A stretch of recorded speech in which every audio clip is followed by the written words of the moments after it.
Sao? Cái trẻ nhà thì có bố luôn đẹp như tay tàu rồi.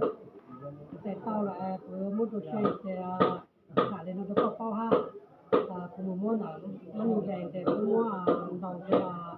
đi của là nó là đi lang đi xe. Ở Lan đi xe cái chỗ phá rồi. Đi xe cái chỗ phá thì có một người ở của thì tàu lang ha ở xe chỗ phá rồi. Thì ra của một đôi xe nó thì hà lên có phi có cả nhà ta lai lùi lên đó thì có đây là cho giảm cả luôn là cứ rồi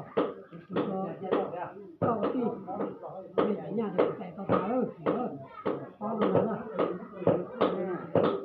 rồi sen thực tú rồi muốn được sen á. Rồi là thực tú là cái gà đồ tu xe nó thực tú cha là tao bố thực cha là tao là thì cả nhà thì cái gà đồ tu mỏ đó là cái có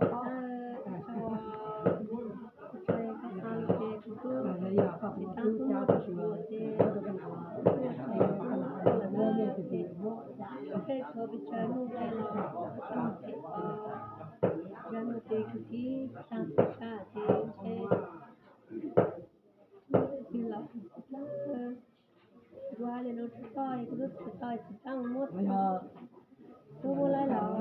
mua chỉ cho thì tôi mua chỉ cho ít của cả lấy mấy của thì có của cả là Rồi hơi sen thực tú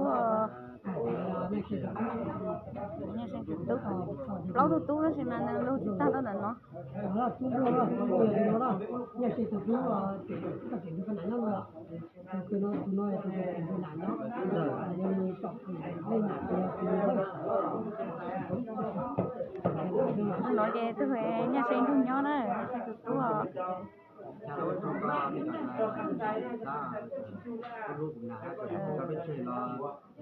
nhà sen mà lâu thực tú vậy có lên chỉ trang chủเลยฮะlâu thực tú